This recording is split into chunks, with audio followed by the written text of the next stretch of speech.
नमस्कार। आज की सभा में हम आपका स्वागत करते हैं। विश्व हिंदी ज्योति की तरफ से प्रवासी हिंदी कवि सम्मेलन में आपका हार्दिक अभिनंदन। जोरदार तालियां। Thank you so much. और जिसकी प्रेसिडेंट इतनी ज्योतिवान हो, उसमें ज्योति की क्या कमी हो? Do you agree with me? आप मेरे साथ सम्मिलित करते हैं तो एक बार तालियां हमारे प्रेसिडेंट के नाम पर और हमारी सहयोगिका के नाम पे अर्चना पैंडा के हाथ। तो अर्ज किया है, जल चुकी है शम्मा। अरे वाह, कवि सम्मेलन में जरा वाह ना हो तो कैसा मालूम चलेगा? वाह वाह। जल चुकी है शम्मा और आ चुके हैं परवाने। क्या बात है। आगाज तो सबसे बड़ी बात है कि सही जगह पे वाह कीजिएगा। अच्छा, ये भी है। बिल्कुल। जल चुकी है शम्मा, आ चुके हैं परवाने। आगाज तो अच्छा है, अंजाम अब खुदा जाने। तो हम लोग गणेश जी के नाम से शुरू करते हैं। बिल्कुल बिल्कुल। एक मंत्र बोल दें। बिल्कुल। वक्रतुंड महाकाय सूर्यकोटि समप्रभा निर्विघ्नं कुरु मे देव सर्वकार्येषु सर्वदा। इसी के साथ हम बुलाना चाहेंगे हमारे सबसे छोटे और सबसे प्यारे बच्चे को, जिसका नाम है कृषाणु आयंगर, जो 5 साल के हैं और संगीत सीखना शुरू किया है और बहुत अच्छी हिंदी बोलते हैं। वो आपके सामने कुछ मंत्र और थोड़ा कुछ गाना सुनाएंगे। जोरदार तालियां फॉर कृषाणु आयंगर। हाँ हाँ, स्टेज पे सेफ।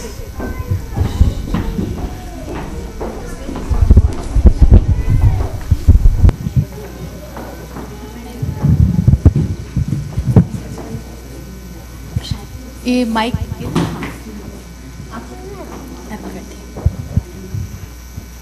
ओके, कैसे कैसे किया था? हाथ जोड़ के face down. Look, there's Daddy, there's me, Mama. Come on, just like you're at home. We don't have much time. Come on, I'll hold it. You just sing. Ready? 1, 2, 3, go. Start. No surprise. Come on. No surprise now. Come on. 1, 2, 3. Okay, Mommy, I'll do it with you. Come on. I'll start it with you. Come on. Come on. चलो साथ बोलते हैं। चल। I don't wanna do it. I don't want to do it. चल। Om Bhurbhuvah Swaha Tatsaviturvarenyah Bhargadevasya Dhimahi Dhiyo Yona Prachodayat Saraswati Namastubhyam Varade Kamarupani Vidyarambham Karishyami Siddhirbhavatu me sada. Mukund Madhav Govind बो केशव माधव हरे हरे बो। मुकुंद माधव गोविंद बो केशव माधव हरे हरे बो। राम राम बो, राम राम बो, शिव शिव बो, शिव शिव बो, नारायण बो, नारायण बो, केशव माधव हरि हरि बो। माधव हरि हरि बो। वाह, बहुत अच्छा। ठीक है, बहुत अच्छा। कृषाणु अभी सीख रहा है और बहुत अच्छी हिंदी बोलता है और ये मेरा स्टूडेंट है। Thank you.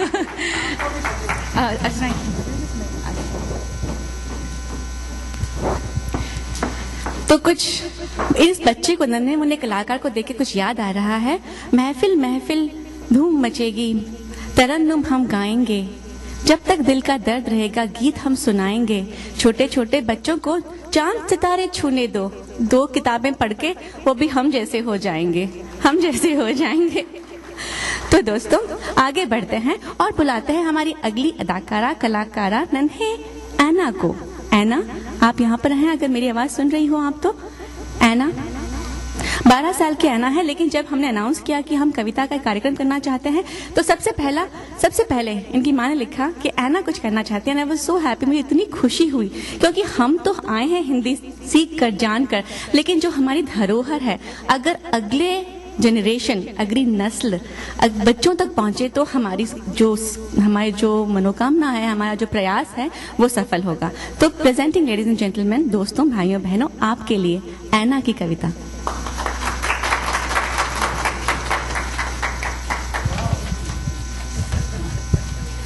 जब तक ऐना शुरू कर रही हैं, आपको एक बात बताऊं, जो अभी 5 साल के बच्चे ने श्लोक बोले हैं, इनकी मम्मी तो साथ थी, इनकी नानी भी यहाँ बैठी हैं, खड़ी हो जाए नानी जी।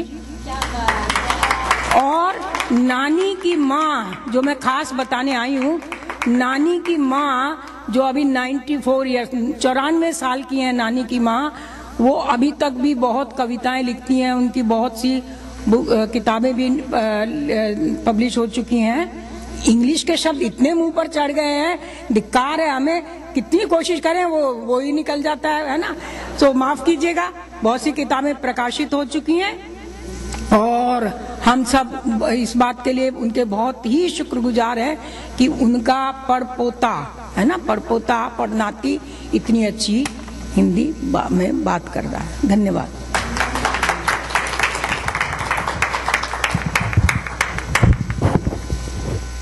जगमग जगमग दीप जल रहे गली गली चौराहों पर, टिमटिम दीपों की लड़ियाँ दमक रही गुरुद्वारों पर।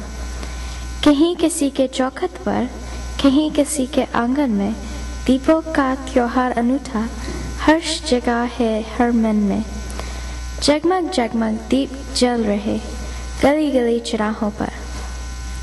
राम रहीम डेविड हरमिंदर, राम रहीम डेविड हरमिंदर जला रहे हैं मिलके दिए, एक दीप से अंगना दीपक जल रहे सब दहाव लिए। जगमग जगमग दीप जल रहे गली गली चौराहों पर। इस धरती पर सभी एक है, हमें चाहिए मिलके रहे, दूर दूर तक जलते दीपक हम सब से बस यही कहे। जगमग जगमग दीप जल रहे गली गली चौराहों पर।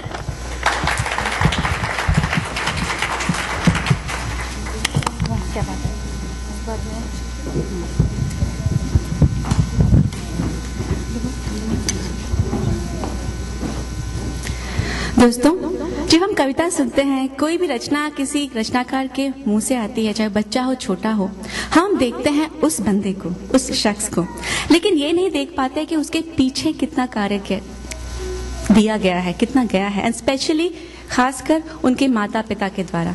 तो एक बार उन सभी माता पिताओं को जोरदार ताली जरूर मिलनी चाहिए। और अब कहते हैं चिंगारी से आग आती है, हमारे पास एक चिंगारी हैं, अब उनकी आग आने वाले हैं शगुन और मिहिर। तो मिहिर पहले, सोनाली के सुपुत्र मिहिर प्रथम अपनी एक कविता प्रस्तुत करने जा रहे हैं। तो लीजिए भाइयों बहनों, मिहिर लेके आ रहे हैं अपनी कविता।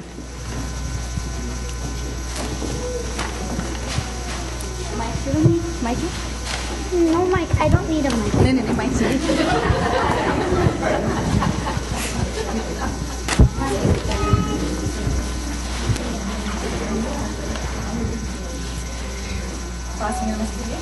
नमस्ते।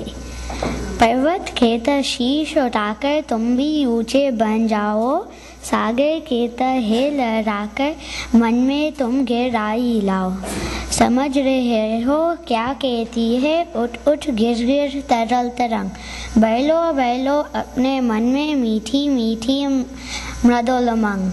दर्दी खेती धैर्य न छोड़ो, कितना ही हो सर पर भार, नबे खेत है पहलो इतना रख लो तुम सारा संसार।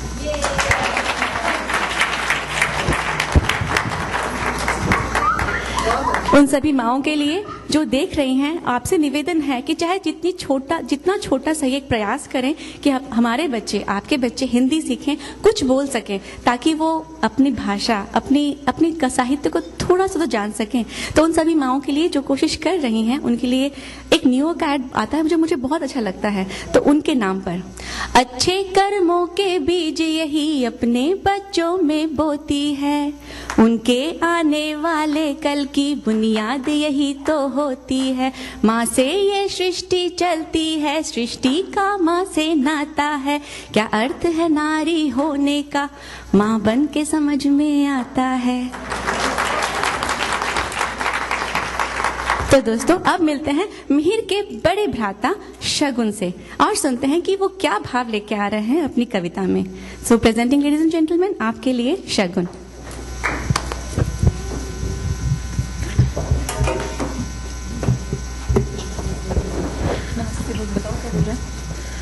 नमस्ते, मैं पढ़ूंगा कबीर के दोहे।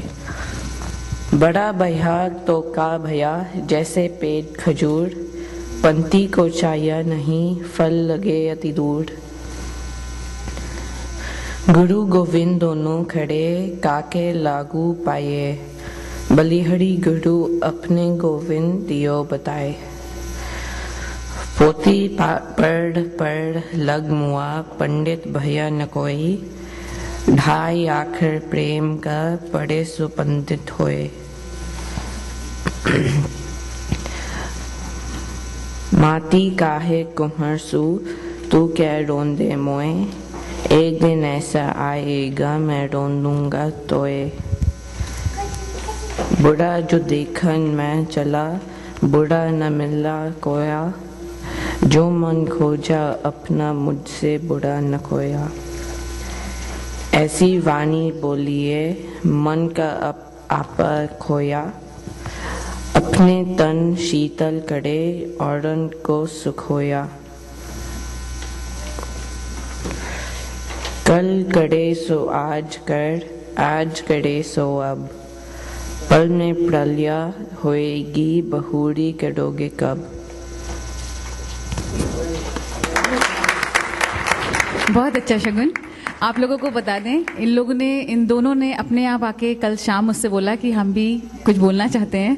मैं इतने दिनों से बता रही थी कि कुछ आने वाला है अभी से, तब तो बहुत आराम से ले रहे थे। तो बहुत शॉर्ट नोटिस पे, बहुत कम टाइम में जो उनको बन पाया, थोड़ा कोशिश किया है।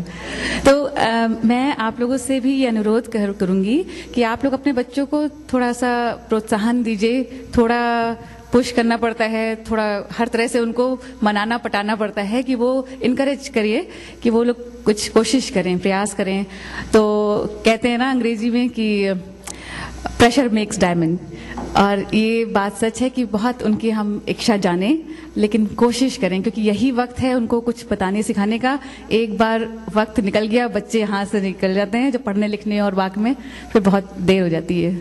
तो मैंने अपने लिए एक्चुअली यही देखा है कि जब मैं छोटी थी, मम्मी पापा का कहना सुनती थी थोड़ा ये वो, लेकिन 22 साल में शादी हो गई, जब से यहाँ आई हूँ तब लगता है कि यार वाह, क्या पेरेंट्स ने मुझे बताया या सिखाया। तो मेरा आप लोगों से अनुरोध है कि आप भी ऐसी कोशिश और प्रयास किए। और अब हम लोग शुरू करेंगे। अच्छा, कोई यहाँ पे अगर और बच्चा हो और जो बोलना चाहता हो स्टेज पे, कुछ भी हिंदी में बात करना या बताना या कुछ भी कविता बोलना चाहता हो तो कृपया आ जाएं। कोई है ऐसा? टू स्टार्ट कोई एकदम से? हाँ। और प्राइस मिलेगी, कैंडी भी मिलेगी आपको? हाँ, कैंडी है, प्राइस है। अच्छा अच्छा, तो हमारे सामने किरण जी हैं। अच्छा, हम आपको बुलाते हैं, अभी आप ही हैं। ओके। बच्चों के लिए कुछ बोलना अच्छा अच्छा, हाँ। तो अभी हम स्वागत करते हैं अपनी कविता के प्रकाश से उज्ज्वलित करे चमन। लीजिए, अब आपके सामने आ रही हैं जिंदगी से कुछ कहने मिस किरण। जोरदार तालियां। स्टेज पे आइए।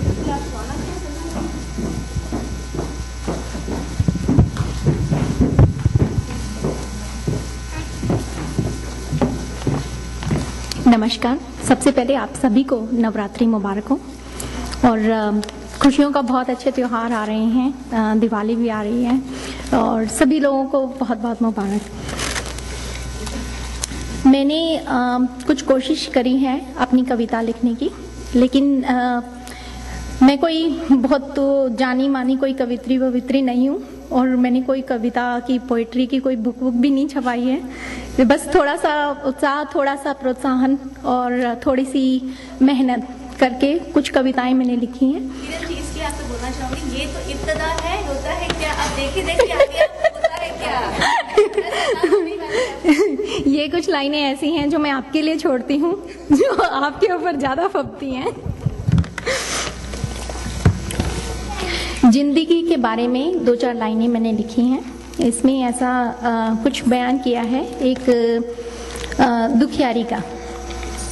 जिंदगी ओ जिंदगी, जिंदगी ओ जिंदगी, सिर्फ इतना ही कहना है मुझे, ये हुआ तो क्यों हुआ, वो हुआ तो क्यों हुआ।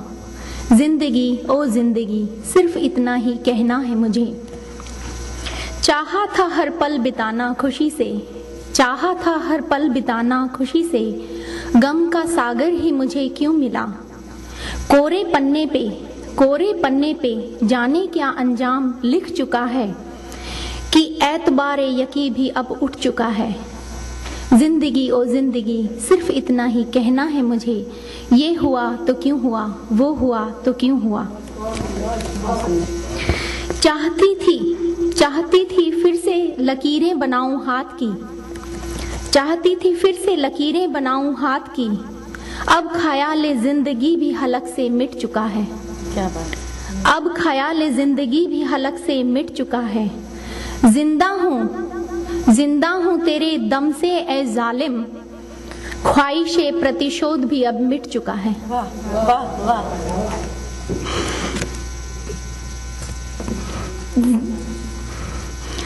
जिंदगी सिर्फ इतना ही कहना है मुझे, ये हुआ तो क्यों हुआ, वो हुआ तो क्यों हुआ। चाहत थी कि खिली धूप मिले, चाहत थी कि खिली धूप मिले, घन घन बरसते बादल क्यों मिले। पूछती हूँ मैं क्या ख्वाहिश करना पाप है, पूछती हूँ मैं कि क्या ख्वाहिश करना पाप है। आज नहीं तो कल, क्या जिंदगी बदलना अभिशाप है। जिंदगी सिर्फ इतना ही कहना है मुझे, ये हुआ तो क्यों हुआ, ये वो हुआ तो क्यों हुआ। जिंदगी ओ जिंदगी। ये कविता मैंने लिखी थी। जिंदगी सिर्फ इतना ही कहना है मुझे, ये हुआ तो क्यों हुआ, वो हुआ तो क्यों हुआ। लास्ट की जो 2 लाइनें हैं वो मैं फिर से आपके लिए पढ़ती हूँ। पूछती हूँ मैं क्या ख्वाहिश करना अभिशाप है, क्या आज नहीं तो कल, क्या जिंदगी बदलना पाप है। जिंदगी ओ जिंदगी, जिंदगी ओ जिंदगी।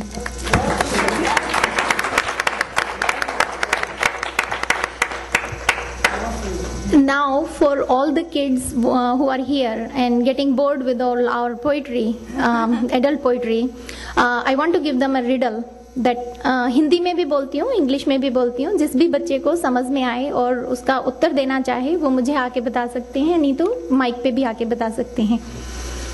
हमें ये बहुत चाहिए, वो क्या चीज़ है जो हमें जितना देते हैं उतना और बढ़ता है। हम जितना देंगे उतना और बढ़ेगा, हम जितने की ख्वाहिश करेंगे और ख्वाहिश बढ़ती जाएगी।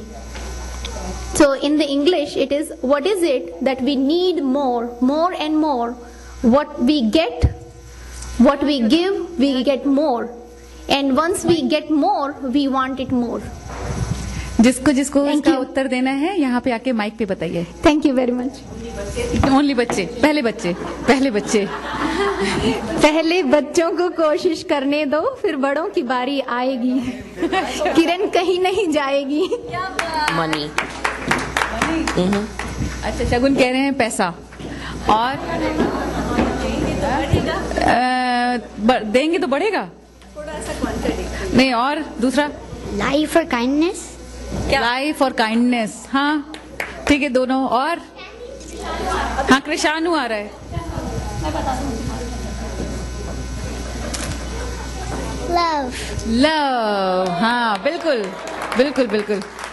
तो किरण जी, लव इसका सही उत्तर है, बिल्कुल सही। और एक और मुझे याद आ रहा है, ज्ञान। ज्ञान बांटने से बढ़ता है, बहुत अच्छी बात है। हाँ हाँ, दे देते हैं, हाँ बिल्कुल ठीक है, हम लोग हाँ, तो ठीक है।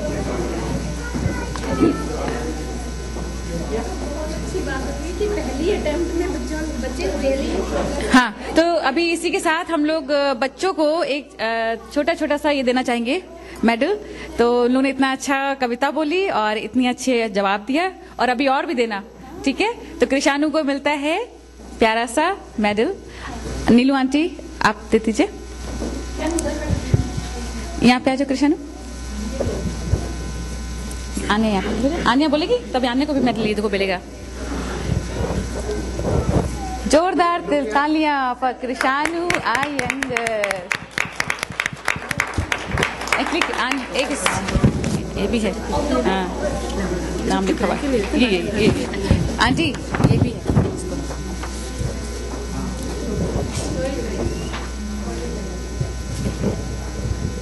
वेरी गुड, बहुत अच्छा कृषाणु। और ऐना, हाँ अच्छा, ऐना मित्तल,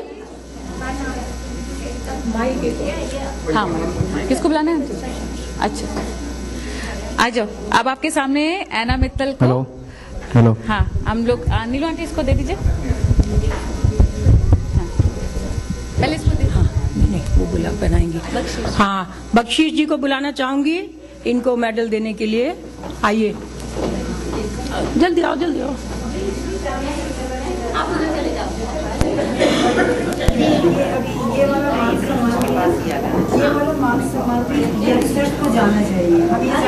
चलो चलो, हाँ दीजिए जल्दी। ये आपको आशीर्वाद में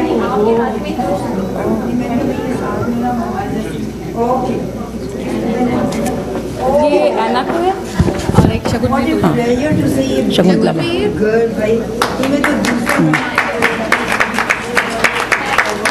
हाँ, अब शगुन को उषा गुप्ता जी देंगी, नहीं आ पाएंगी तो शगुन वहाँ चले जाएंगे। शगुन, हाँ छोटे बच्चों में वही। हाँ चलो चलो, जा तो सही। तो शगुन आओ बेटा। शगुन आओ बेटा, मिहिर आ जाओ।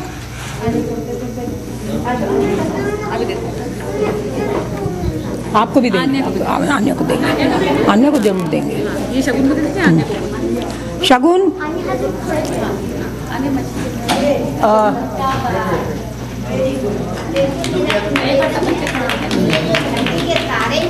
इनको सब अपना अपना आशीर्वाद दीजिए, जिससे इनकी ज्योति जो है वो गगन में से भी ऊपर चली जाए। ये मेरा विनम्र प्रयास। Thank you.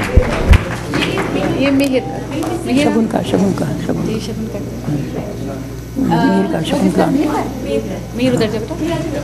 मीर को, हाँ अब शकुंतला जी मीर को देंगी।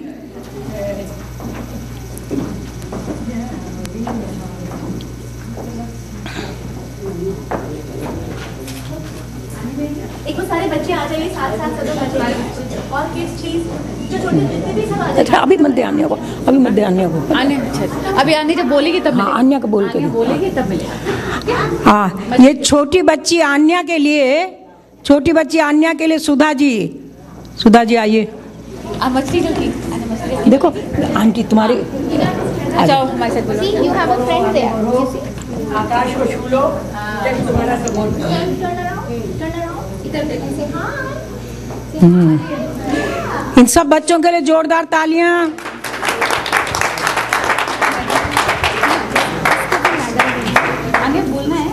आन्या का मेडल कहाँ है? मीर, तेरे पास आन्या का मेडल कहाँ है? अच्छा ठीक है, यही दे देते हैं। आने मछली जल्दी आने बोलो, वो माइक में बोलना है, आंटी ने बोलना है। मछली जल्दी, अरे अच्छा ओम बुरबुआ, अभी बीच में बुलवा देंगे, बीच में ना थोड़ा सा हो जाएगा।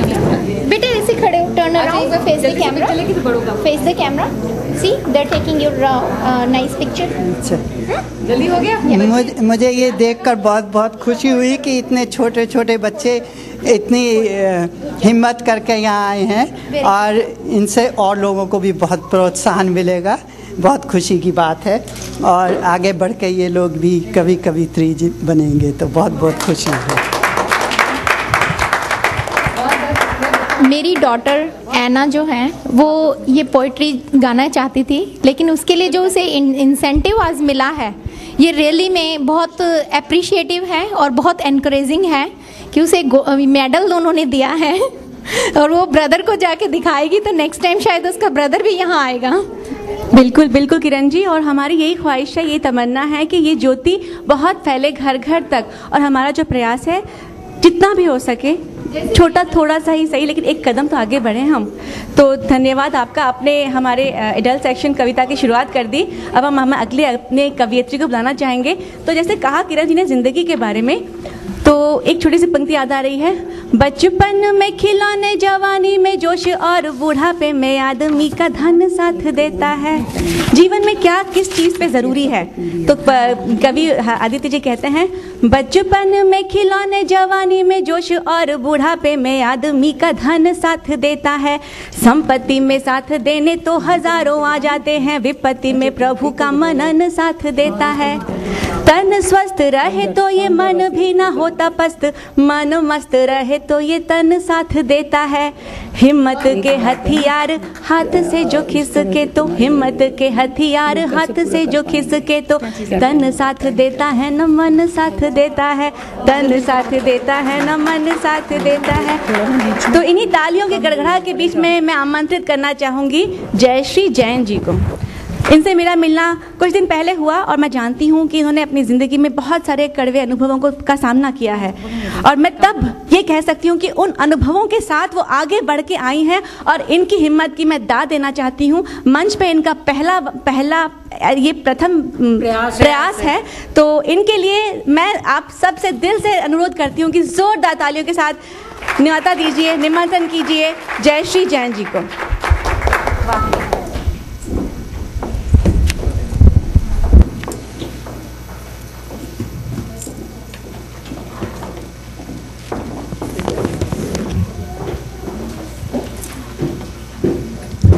हमारे बीच स्थानीय कवि कवित्रियों के अतिरिक्त LA से आए हुए ध्यान जी और शिकागो से आई हुई रेखा मैत्र भी हैं, हम उनको भी सुनेंगे। सभी बड़ों को प्रणाम और सभी भाइयों और बहनों को मेरा प्यार भरा नमस्कार।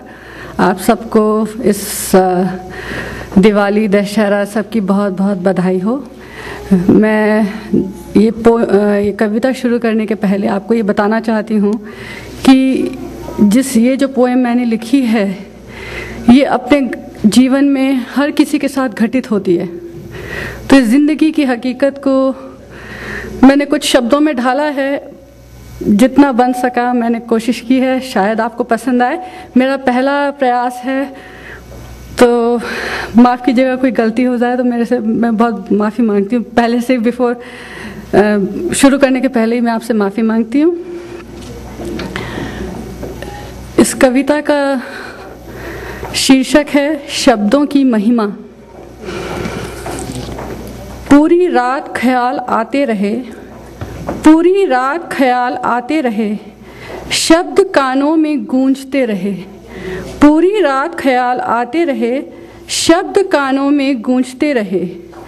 शब्दों का मोल क्या है, शब्दों का मोल क्या है, कमान से निकला हुआ एक तीर है। अगर सही निशाना लगा तो खुशियों का खजाना है, नहीं तो आज तक उसे खोने का मलाल है। अगर सही निशाना लगा तो खुशियों का खजाना है, नहीं तो आज तक उसे खोने का मलाल है। शब्दों को कहाँ और कैसे कहना उपयुक्त है, शब्दों को कहाँ और कैसे कहना उपयुक्त है, लोगों के जज्बात को कब पहुँचती ठेस है। शब्दों को कहाँ और कैसे कहना उपयुक्त है, लोगों के जज्बात को कब पहुँचती ठेस है। दिल में जो भी आता है उसे शब्दों में उतारती हूँ, कोई अपना नाराज़ हो तो दिल से दुखी हो जाती हूँ। दिल में जो भी आता है उसे शब्दों में उतारती हूँ, कोई अपना नाराज़ हो तो दिल से दुखी हो जाती हूँ। ना मोड़ सकती हूँ बीते हुए लम्हों को हवा में यूं ही, ना मोड़ सकती हूँ बीते हुए लम्हों को हवा में यूं ही। जो लिख गया दिल पे उसे कैसे मिटाऊँ यह बता दे कोई। ना मोड़ सकती हूँ बीते हुए लम्हों को हवा में यूं ही, जो लिख गया दिल पे उसे कैसे मिटाऊँ यह बता दे कोई। आज भी ढूंढती हूँ उन शब्दों का जवाब में, आज भी ढूंढती हूँ उन शब्दों का जवाब में, शायद वो ही बदल जाए ये ही इंतज़ार करती हूँ मैं। शायद वो ही बदल जाए ये ही इंतज़ार करती हूँ मैं। शब्द यूं ही आते रहे समा यूं ही बंधता रहा, शब्द यूं ही आते रहे समा यूं ही बंधता रहा। दिल से हर बात निकलती रही शब्दों में उतरती रही, दिल से हर बात निकलती रही शब्दों में उतरती रही। बहते बहाव को न रोक सका कोई, बहते बहाव को न रोक सका कोई, शब्दों की महिमा न जान सका आज तक कोई। बहते बहाव को न रोक सका कोई, शब्दों की महिमा न जान सका आज तक कोई। यही है शब्दों की महिमा। बहुत अच्छा जयश्री जी, बहुत ही बढ़िया बोला आपका प्रथम प्रयास। एक्सक्यूज मी, माफ़ कीजिएगा है। बहुत ही अच्छा आपका प्रथम प्रयास, इतना सुंदर है तो आगे क्या होगा मुझे ज़्यादा। तो इसी के साथ आगे बढ़ते हुए हम बुलाना चाहते हैं जिन्होंने अपने सुंदर लेख कविताओं से सबका मंत्र मुग्ध किया। लीजिए, अब आपके सामने आ रहे हैं अपनी सुंदर कविताओं को सजोए श्री रंजीत भाटिया। रंजीत भाटिया, आप यहाँ पे हैं? अच्छा, रंजीत भाटिया 1। तो उसके बाद अर्चना बुलाना चाहेंगी। तो साहिबान, कदरदान, निगहबान और आगे के बानों को मैं नहीं कहना चाहती हूँ बिकॉज बहुत सारे शब्द भी आ जाएंगे इसमें।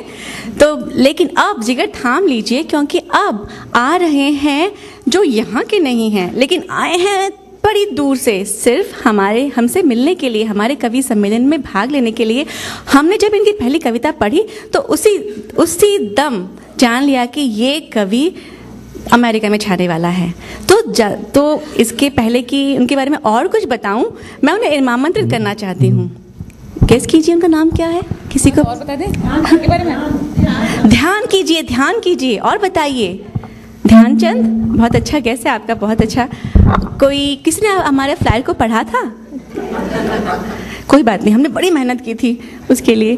तो हम अब आमंत्रित करना चाहते हैं हमारे LA से आए हुए कवि अनुपम ध्यानी जी का, जो लिखते हैं समसामयिक विषयों पर और लिखते हैं ज़बरदस्त। और उनके बारे में थोड़ा सा मैं और बताना चाहती हूँ। यहाँ पे है ना? हाँ, वो है ना। अच्छा, उनके बारे में थोड़ा सा और बताना चाहती हूँ कि ये पेशे से मैकेनिकल इंजीनियर हैं और प्रकाशित लेखक हैं।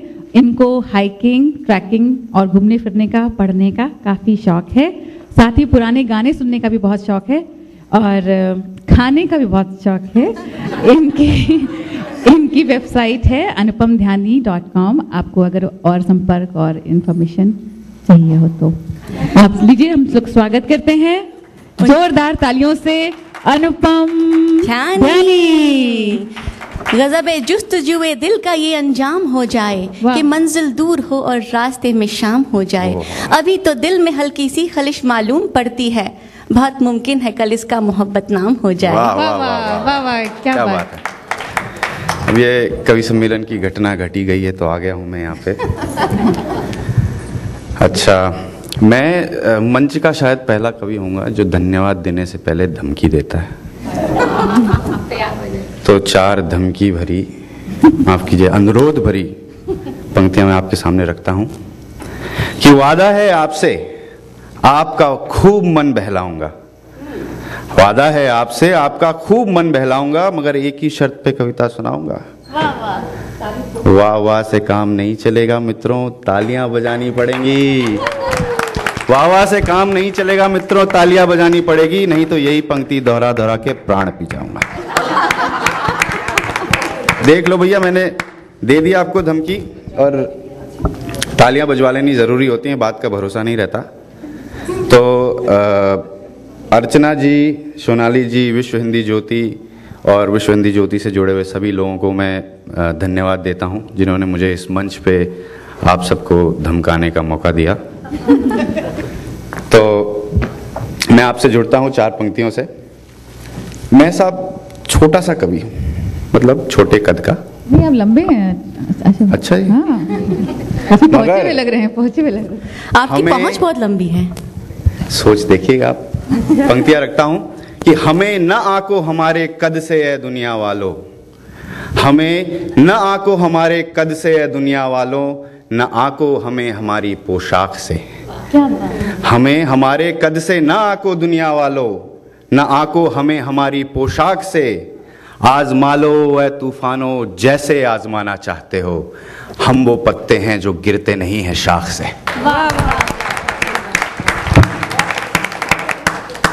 फोटोग्राफर नहीं आया यार, कहाँ गया फोटोग्राफर?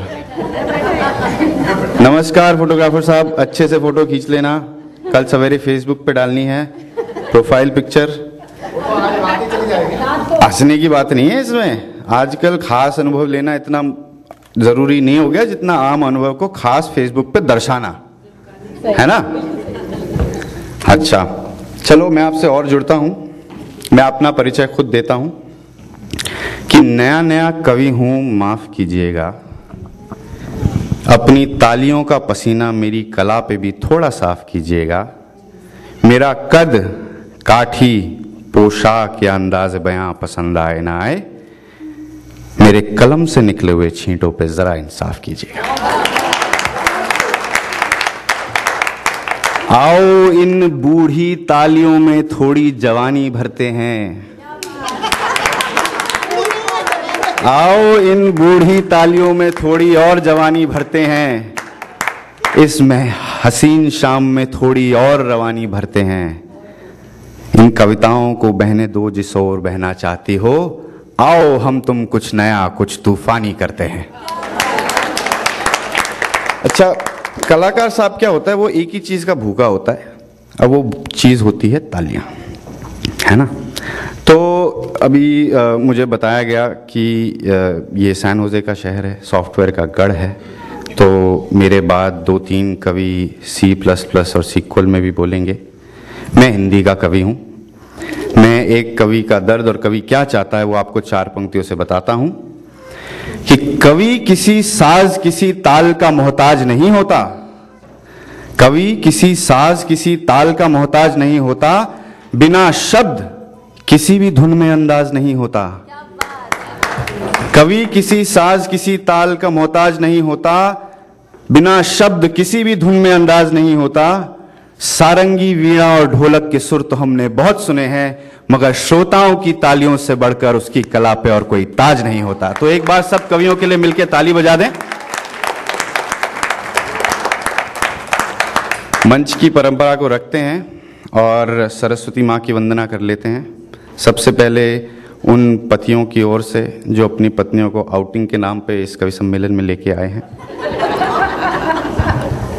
चलिए, सरस्वती माँ सरस्वती माँ सरस्वती माँ सरस्वती, पैसे देकर आया हूँ मैं बोर कहीं ना करे कवि, पैसे देकर आया हूँ मैं बोर कहीं ना करे कवि, शॉपिंग से मैं बच जाऊं और बीवी के तानों से, कविगण मेरा दर्द दिखाएं कविता की खदानों से। सास बहू के शो से तो, सास बहू के शो से तो बचता हूँ मैं कभी कभी, माँ सरस्वती माँ सरस्वती माँ सरस्वती माँ सरस्वती। अब उन देवियों की तरफ से कर लेते हैं जो अपने पतियों को यहाँ पे घसीट के लेके आई हैं और जो इस बात से ग्रस्त हैं कि उनके पति उनके साथ एकता कपूर के सीरियल नहीं देखते हैं। सरस्वती माँ सरस्वती माँ सरस्वती माँ सरस्वती, थोड़ी देर बैठा दो इनको, उठ ना जाए घड़ी घड़ी, डॉगी जैसा बैठा हो दो उल्लू, आंखें बड़ी बड़ी। अब एक और कामना रहती है सारी पत्नियों की, वो बताता हूं। कविगण से कुछ सीखे ये, फिर मेरी तारीफ करे, शेरों को चुन चुन के मेरे कदमों में ये धूल धरे। और एक डर भी रहता है उनको, दूसरे की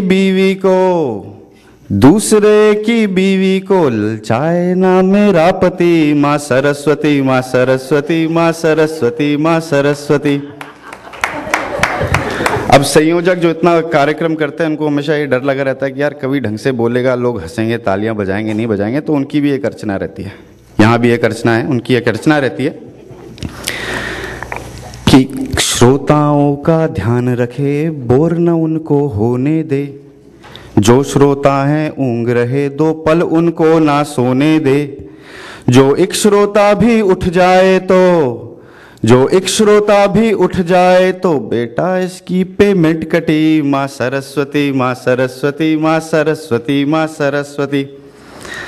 अच्छा, कविता लिखना साहब आसान काम नहीं होता है। 2-3 चीज़ों से ही कविता निकलती है, या तो भूखे पेट से या फिर अनसक्सेसफुल डेट से, है। तो मैं बताता हूँ कवि जो है वो कविता कैसे लिखता है, ये 4 पंक्तियों के माध्यम से। कि कभी साज बनते थे, कभी जहर बनते थे, कभी साज बनते थे, कभी जहर बनते थे, कभी अरमानों के खंडर, कभी शहर बनते थे, और आंसू यदि आंखों में रह जाते तो चिता बन जाते, और वही आंसू यदि छलक जाते तो कविता बन जाते। अच्छा जी, अब मैं आपको ये बताता हूँ मैं कवि बना कैसे। एक चौधरी जी है मेरे पहचान के, तो उनके घर गया मैं। जैसे भारतीय परिवारों की परंपरा रहती है कि चाय बिस्कुट नाश्ता रखने से पहले बच्चों को खड़ा कर दें कि कविता सुना, तो उन्होंने भी रखी। तो मैंने बोला बेटा चलो सुना यार, कविता सुना। तो वो चौधरी का बच्चा था, ऐंठ गया, बोला मैं नहीं सुनाता। मैंने कहा चल यार कविता नहीं सुनाएगा, दोहा सुना दे। बोला मैं नहीं सुनाता। मैंने कहा अच्छा। मैं उसके पापा ने बोला कि बेटा सुना दे, चाचा कवि बनने वाले हैं, उनको सुना दे दो एक कविता। तो वो खड़ा हो गया साहब मेरे सामने, बोलता है कि चाचा कबीरो था भाई चौधरी, दोहा दियो बनाए, खुद तो साड़ो खिसक गयो, मन्ने दियो फसाए। और बच्चे आजकल बहुत तेज हो गए हैं, और इसी की वजह से मैं कवि बना उनसे प्रोत्साहन लेता हूँ। ऐसी मैंने उसी चौधरी जी के बच्चे से पूछ लिया कि साहब कि बेटा चांद पे पहले कदम रखने वाला इंसान कौन था? तो बोलता है नील आर्मस्ट्रांग। मैंने कहा अच्छा दूसरा कौन था? बोला वो भी नील आर्मस्ट्रांग ही था, लंगड़ा थोड़ी था। तो बच्चे आजकल बहुत तेज हो गए हैं। उसकी मम्मी ने उससे पूछा कि बेटा भारत में सबसे ज्यादा बर्फ कहाँ गिरती है बताओ? लद्दाख में, कारगिल में, बटाले की द्रास में। तो बच्चा बोलता है मम्मी इन सब का वार्षिक औसत तो बहुत कम है, सबसे ज्यादा बर्फ गिरती है पापा के विस्की के गिलास में। विस्की के गिलास में, पापा के विस्की के गिलास जी। तो ऐसा है। तो मेरा एक दोस्त है मुझसे पूछता है कि यार तू ओज की कविता लिखता है, तू देशभक्ति की कविता लिखता है, प्रेम प्यार पे क्यों नहीं लिखता? इतनी सारी लड़कियां मिल जाएंगी तुझे। तो मैंने उसको जवाब दिया कि पूरा प्यार मिलेगा ये खुदा का सबको वादा था। पूरा प्यार मिलेगा खुदा का सबको वादा था, किसी के हिस्से थोड़ा कम, किसी के हिस्से थोड़ा ज्यादा था। मगर हमें बड़ी जल्दी समझ में आ गया साहब भगवान का फरेब, प्यार का तो पहला अक्षर ही आधा था। अच्छा जी, वो अंकल बैठे हुए यहाँ पर। अंकल मैंने इतनी सारी कविताएं सुनाई, उन्होंने तालियां नहीं पीटी यार। जैसे ही मैंने प्यार प्रेम की कविता सुनाई, उनका चेहरा देखिए लाल हो गया एकदम। चीनी कम हुई है जब से, आजकल बड़े बुजुर्ग लोग भी जवान हुए हैं, तो आपके लिए कुछ एहतियात भरी पंक्तियां देता हूं कि मालूम है हमें बड़े मियाँ कि आपके दिल में अभी भी है जवानी की बौर। बड़े मियाँ मालूम है हमें कि अभी भी आपके दिल में है जवानी की बौर, और इश्क के बादल हैं, मोहब्बत की बारिश है घनघोर। इश्क के बादल हैं और बारिश भी है घनघोर, मगर इस उम्र में मोहब्बत कीजिएगा तो ध्यान रखिएगा चचा, चूरन तो आप ले जाएंगे मगर चाटेगा कोई और।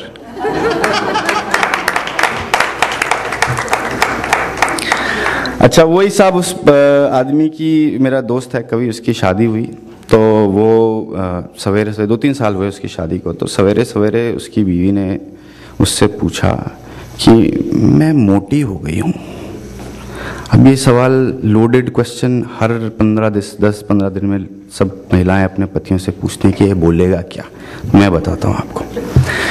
तो वो बोलता है कि मैं मोटी हो गई हूँ, बाल सफ़ेद हो गए हैं, झुर्रियाँ आ गई हैं, तुम तो कवि हो, तुम क्या फिर भी मेरी तारीफ कर सकते हो?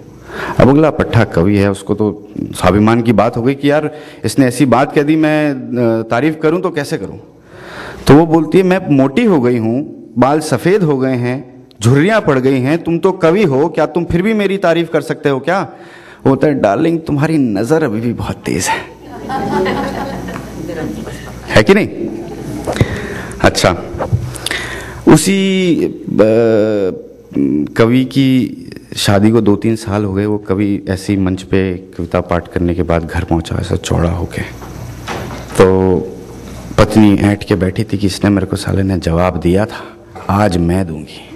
तो 4 पंक्तियां आपके सामने रखता हूं कि पत्नी से भला कभी कोई जीत पाया है, पत्नी से भला कभी कोई जीत पाया है, एक विवाहित कवि का दर्द मैंने अगली पंक्तियों में बतलाया है। भाग्यवान एक बड़े कवि ने लिखा है, एक बड़े कवि ने लिखा है कि आदमी को भी घर के मामलों में बोलने का हक होना चाहिए। तो पत्नी बोलती है ए जी देखो वो भी बेचारा लिख ही पाया, बोल तो वो भी नहीं पाया है।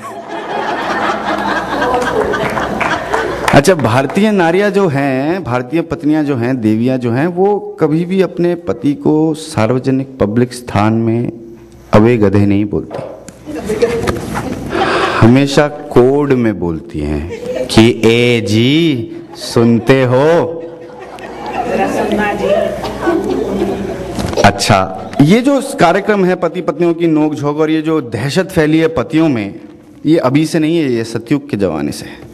एक बार भगवान राम और रावण की लड़ाई हो रही थी, तो रावण देखता है राम के पीछे एक कोई आ रहा है, तो उससे बोलता अच्छा चल यार ओके भाई। तो राम बोलता अबे क्या हुआ बताना?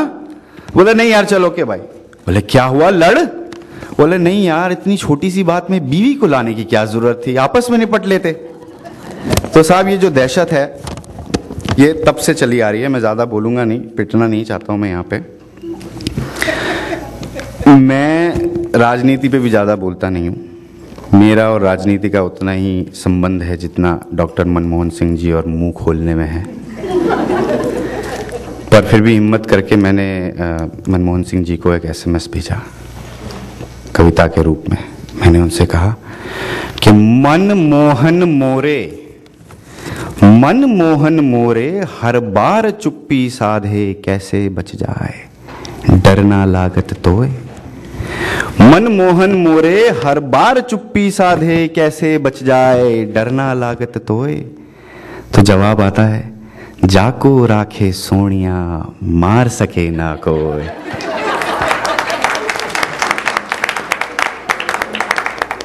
अच्छा, ऐसे ही संसद में बहुत सारे कवि हैं, तो सबसे बड़े कवि तो भूतपूर्व प्रधानमंत्री श्री अटल बिहारी वाजपेयी जी। तो ऐसी जनसंख्या विस्फोट पे एक बात चल रही थी, वहाँ पे चर्चा चल रही थी।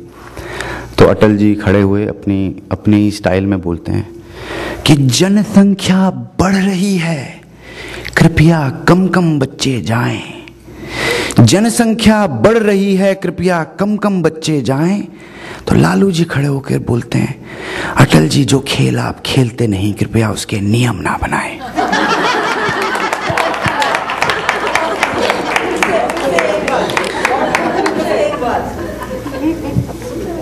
तो अटल जी कहते हैं कि जनसंख्या बढ़ रही है, कृपया कम कम बच्चे जाएं। तो लालू जी बोलते हैं, जो खेल आप खेलते नहीं ना अटल जी, उसके कृपया नियम ना बनाएं। तो ऐसे राजनेता पे मैं अपनी 1 करोड़ की पंक्ति खर्च नहीं करता, जिनके देश प्रेम से स्विस बैंकों की तिजोरियां भरी हैं और जो सांप्रदायिक दंगे फैलाते हैं। तो मैं इस पे, इनके चरित्र पे एक बात आपको कहना चाहता हूं, और मैं चाहता हूं कि आप ये बात को बहुत बखूबी समझ लें कि हिंदू, मुस्लिम, सिख, ईसाई आपस में सब भाई भाई। हिंदू, मुस्लिम, सिख, ईसाई आपस में सब भाई भाई। आपस में मत लड़िए, भारत बिखर जाएगा। आपस में मत लड़िए, भारत बिखर जाएगा। तुम्हारे जनाजे को भी कोई कांधा देने नहीं आएगा, क्योंकि हाथ केवल तुम्हारी कब्र पे कमल चढ़ाएगा। अच्छा जी, तो ऐसी बात है, मैं राजनीति पे भी ज्यादा बोलता नहीं हूं, क्रिकेट पे भी मैं ज्यादा बोलता नहीं हूं। तो एक बार क्या हुआ, ये पिछले दिनों T20 वर्ल्ड कप हुआ, तो भारत की हालत देख के मैंने एक टिप्पणी करी कि आबरू अपनी अपने हाथ, आबरू अपनी अपने हाथ, खुद बचानी खुद खोनी है। जैसी फसल चाहिए भैया वैसी ही बोनी है ना। आबरू अपनी अपने हाथ, खुद बचानी खुद खोनी है। जैसी फसल चाहिए भैया वैसी ही बोनी है। और आजकल तो क्रिकेट और सवेरे खेत में लोटा ले जाने में भी कोई फर्क नहीं, क्योंकि इधर भी धोनी है और उधर भी धोनी है।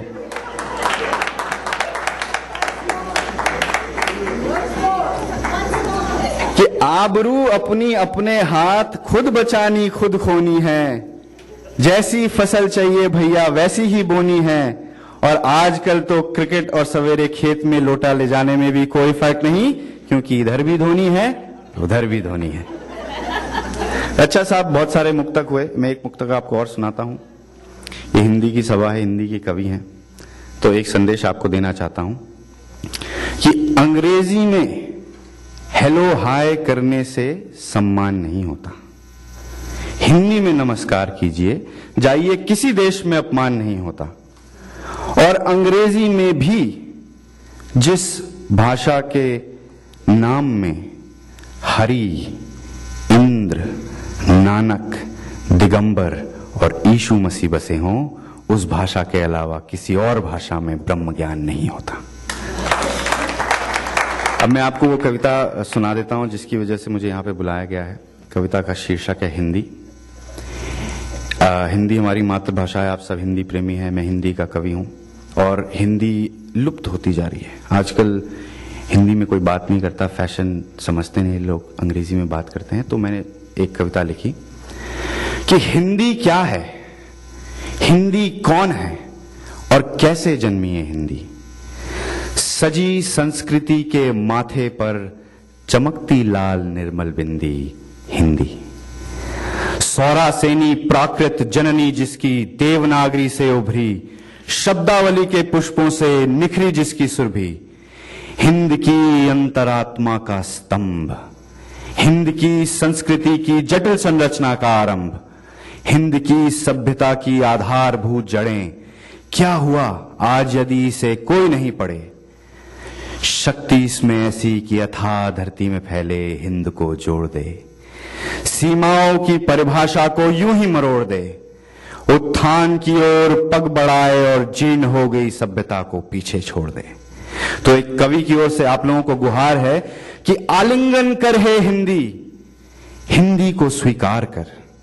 विदेशी ज्ञान से पहले हिंदी को प्यार कर। ज्ञात नहीं तुझे कि इसमें कितनी शक्ति है, तेरे आराध्य तक तुझे पहुंचा दे इतनी इसकी भक्ति है। हिंदी जो अपना सके वो सही रूप से हिंदी है, क्योंकि हिंदी ही तेरे व्यक्तित्व पे अलंकार रूपी बिंदी है। हिंदी ही तेरे व्यक्तित्व पे अलंकार रूपी बिंदी है। अब अंत में मैं आपको एक संदेश और देना चाहता हूं। पिछले दिनों ही मैंने ये पंक्तियां लिखी और मैं चाहता हूं कि अगर आप कोई बात इस कवि सम्मेलन से लेके जाएं, मेरे कविता पाठ से लेके जाएं, तो ये बात लेके जाएं और समझ के जाएं।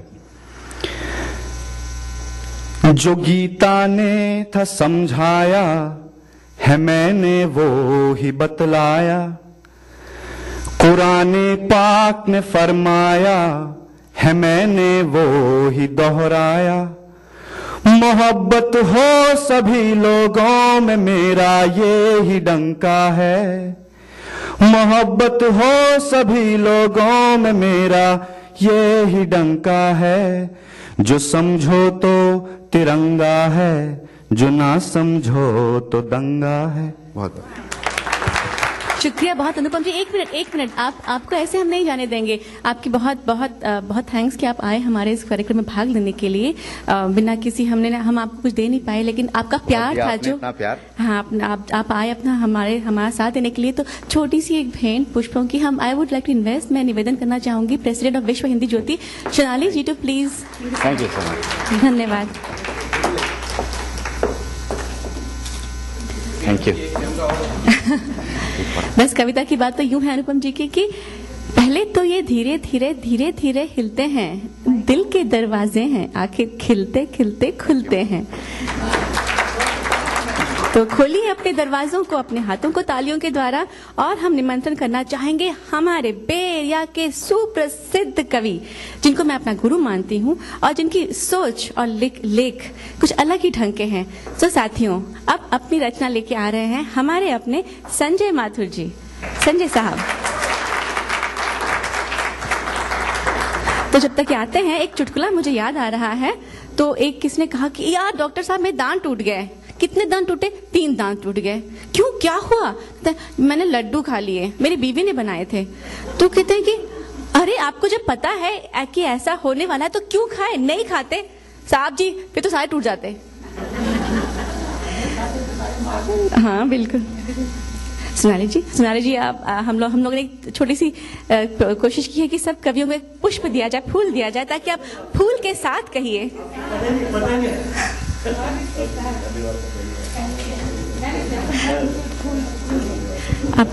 आपका मन गार्डन हो जाए, खुशबूदार। तो जनाब संजय जी लिखते भी हैं और कहते भी हैं बहुत ही माशाअल्लाह। संजय जी इसलिए कह रहे थे कि बाद में दो, कि अगर अच्छा लगे तो फूल देना। हाँ सही बात है, नहीं तो कांटे चुभो देना। तो साहब कैसा लग रहा है आप लोगों को? आनंद आ रहा है? एक बार ताली बजाया था हमारे कभी आए एलए से। संजय जी, आनंद जी ने नाम लिखवाया पर वो आए नहीं। आनंद जी ने नाम लिखवा दिया था, आनंद इसलिए आए नहीं। अच्छा आनंद अब आएगा, आनंद अभी आया नहीं है, ठीक है।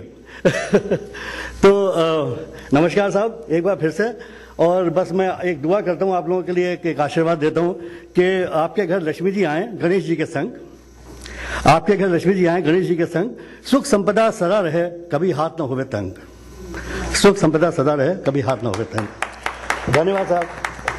तो हुआ ये कि मैं कुछ दिन पहले 2-3 साल पहले बम्बई गया, मुंबई, और वहाँ पर क्योंकि मैं अपने ऑफिस से काम से गया था, तो एक अच्छे से होटल में ठहरा और एक अच्छी सी गाड़ी मैंने बुक कराई। तो एक अच्छा सा ड्राइवर साथ में आया।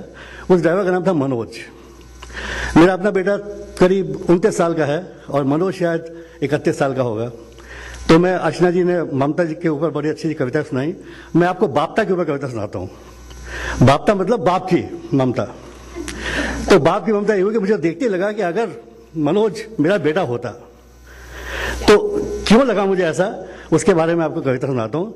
2 कविताएं छोटी छोटी, एक तो मुंबई के बारे में है, मुंबई को सलाम मेरा, और दूसरी कविता जो है वो मनोज के बारे में है। तो मैंने मनोज के पिताजी से वादा किया था कि मैं कवि सम्मेलन में कविता सुनाऊंगा, मगर मुझे मौका नहीं मिला। साल बीतते गए, 7 साल बीत गए सर इस बात को। आज मुझे मौका मिला है, तो अगर आप लोग इजाज़त दें तो मैं आपको मनोज के बारे में कुछ कविता सुनाना चाहता हूँ। बस एक क्षण दें मुझे, मैं ज़रा पढ़ा लिखा नहीं हो जाए तो मैं लिख लेता हूँ, पढ़ नहीं पाता ठीक से। तो 1 मिनट दें सर ज़रा।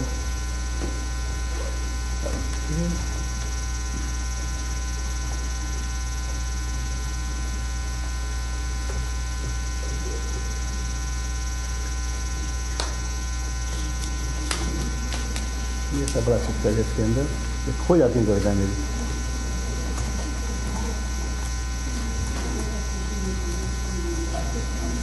सो मच अबाउट बीइंग हाईटेक, आपने कहा था ना C++ sequel, so much about यही वो समस्या है।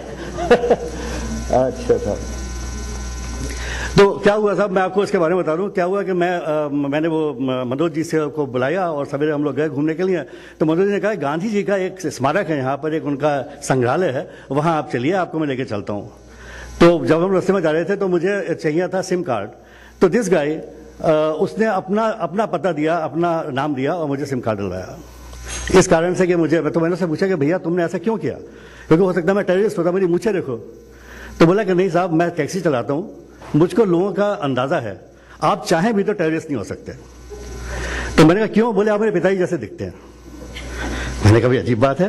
तो वहां से शुरुआत हुई साहब, और रात होते होते हमें बज गया 11।